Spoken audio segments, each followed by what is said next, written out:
morning. I want to start by talking about a report that was released earlier this winter. And the title of that report is called Tough Choices or Tough Times. It's a report that was put together by the National Center on Education and the Economy. And here in Massachusetts, we had our Commissioner of Education, David Driscoll, recently retired Superintendent of the Boston Public Schools, Tom Pazant, and our Harry Spence, who is the Director of Human Services, Health and Human Services here in Massachusetts. We're part of a national study looking at the necessary changes that need to occur in public education if children and students are to remain competitive in a global economy. In fact, if you read today's Boston Globe, Commissioner Driscoll has an editorial in there talking about that report and about the need to change the structure of how we organize our schools, looking at extending the school day, looking at the kind of curriculum that we offer to students, basically a profound change. The state of Maine recently has proposed a radical change, and that is to do away with local community control on education, public education, and to consolidate the local communities into regional areas. And again, what you're seeing in that kind of presentation is an effort to put state and federal control on what happens within the local level. I'm not sure how I feel about that. I do think that here in North Reading, we have over the years developed, I think, a very fine quality education for students. We have a lot of work still to do, and yet the achievement results of our students continue to be strong. However, it's very easy to slip back. And you can slip back in several ways. I think you do that over a period of time by not supporting the most important relationship in schools, and that is between the teacher and the children and the students that are in that teacher's class. And that means whether we're talking about a preschool or kindergarten class, or whether we're talking about a physics class at the high school. It's critical to make sure, and that's one of our goals and one of the school committee goals here in North Reading, is to make sure that we have reasonable class sizes. I think we're doing a better job at that at the elementary level. There are several instances. I know here at the Hood School there are a couple of classrooms where we have over 25 children in a class. But for the most part, as you look at the Hood School, the Bachelor School, and the Little School, there's a fairly reasonable level of class size. And we've been working on that over the last 4 to 5 years through the budget, and also obviously through the building projects. With the reopening of the Bachelor School, we've been able to redistribute student enrollment among the 3 schools, and that's helped to equalize out the enrollment. That's not the case at the middle school and high school. The middle school presently in grades 6, 7, and 8 has an enrollment in virtually every class, every core class from math to English, science to social studies, foreign languages, and all of the specialty teaching areas have class sizes that range from 26 to 31. So those are not, single instances. Every class is in that range. And therefore, in both my budget that I presented to the school committee earlier in January, as well as what the school committee is going to recommend, the highest priority is to provide additional teachers for to reduce the class size in the middle school. The high school, which is structured in a very different way with many elective courses, in order to meet the students' graduation requirements, you have class sizes that can range from 16 to 18, all the way up to 32 and 33. So there tends to be at the high school a problem particularly in the elective areas. So you can have an art class with 32 students. Art is part of a fine arts requirement. You can have math classes that are in the upper 20s, English classes that are in the upper 20s. Again, we have to address this issue in terms of class size at the secondary level. It's not surprising that we have a problem at the secondary level because we've had for the last 10 years a problem at the elementary level, and while that student enrollment has leveled out, it's not decreasing, but it's leveled out at the elementary level. Now students are moving into the middle school and high school. So the budget that I presented, and you'll see this on that handout on the first page, is called the superintendent's budget. Every year the school committee asks me to put together a budget that, that in my judgment meets the needs of the North Reading Public Schools.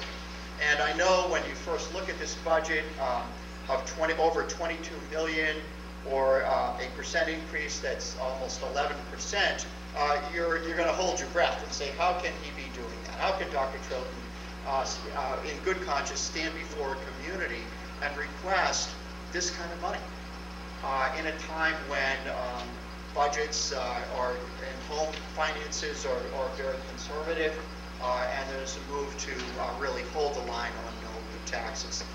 My role as superintendent is very clear, and that is to make sure that I am continually advocating for education here in North Reading.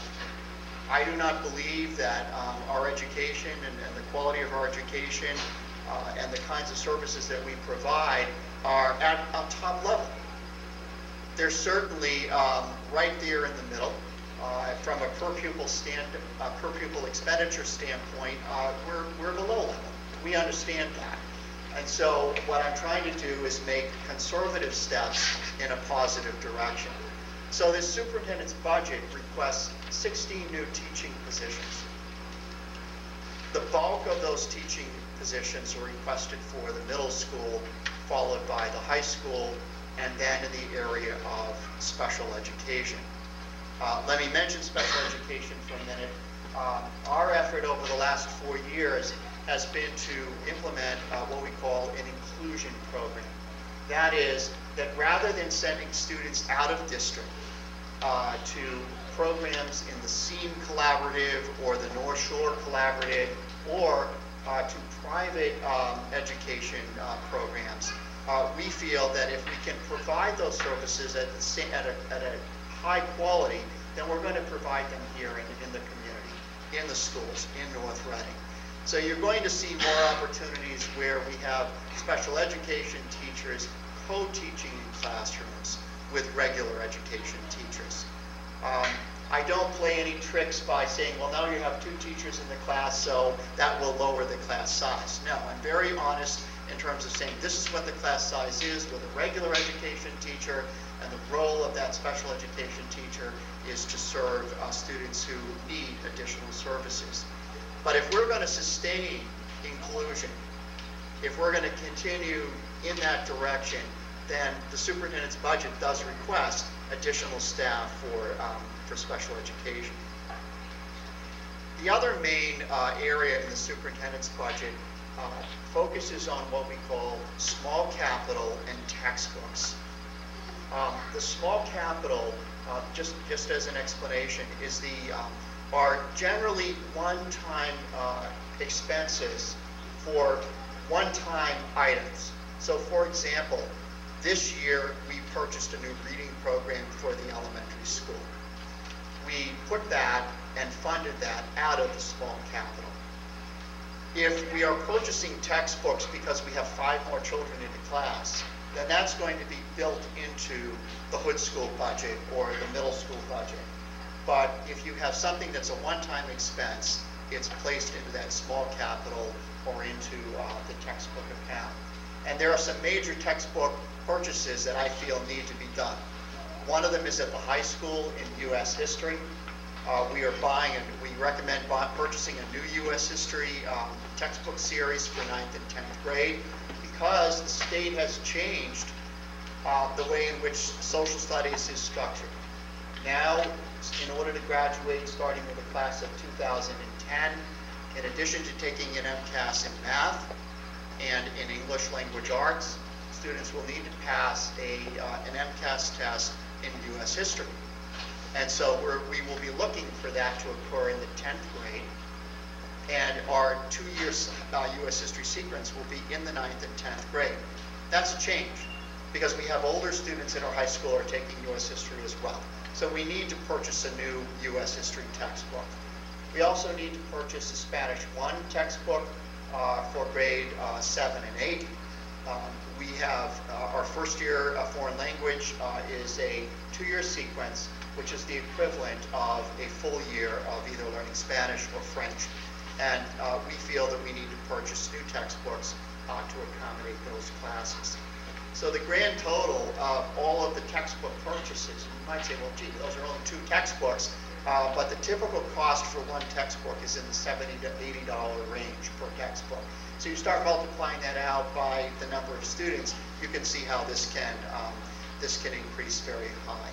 I neglected to mention the other textbook that we're purchasing is for the 6th grade for reading and language arts. It will be a continuation of the reading program that we purchased here at the elementary level. We've not bought a reading program or a literature program in the middle school for probably over, well, I've been here 13 years, and so it's before that. So you can understand that these books are in tough shape, and we need to replace them. So that's a real quick assessment of the superintendent's budget. The school committee has not approved this budget.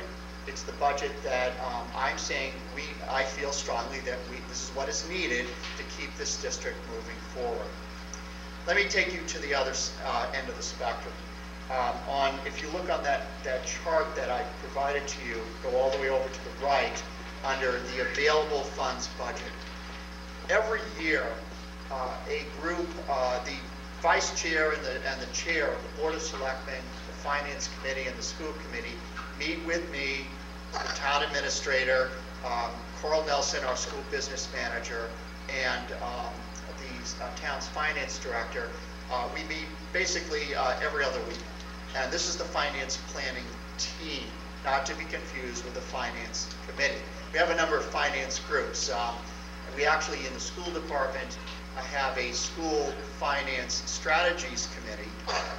Kim Foster and Deanna Castro are parent representatives on that committee. And we looked on that particular committee, we're looking at long-term forecasting, benchmarking, and trying to compare ourselves to similar communities. But the finance planning team that has representatives from the Board of Selectmen and the Finance Committee, their goal is to take a look at the revenue that is likely to be coming into North Reading, and to come together so that when we come to town meeting in April or in October, there's somewhat of a plan. There's somewhat of a unified plan. Because the last thing that you want to do is have different groups that are really going after one another, school versus the municipal side of the government, and trying to battle it out for limited resources. This is a single community. We all understand that, and so therefore we have to look at the full range of services that are being offered to residents of this community, and therefore let the voters make decisions about what those priorities are going to be. So the available funds budget is the outgrowth of that finance planning team, based on the current revenue projections. And those may change slightly because the governor last night, you may have read in the news this morning, the governor last night released the governor's budget. It's the beginning of the state government's efforts to determine how much money will be coming to cities and towns. I can tell you right now, although I don't have the exact figure, I do not expect a tremendous growth in school aid here in North Reading. We've been very fortunate over the last several years to receive significant increases in Chapter 70 money. And again, I would give credit and recognition to both Deanna and Kim, who work with many other parents in this community to lobby and advocate for additional school aid at the state level. last summer, North Reading received a substantial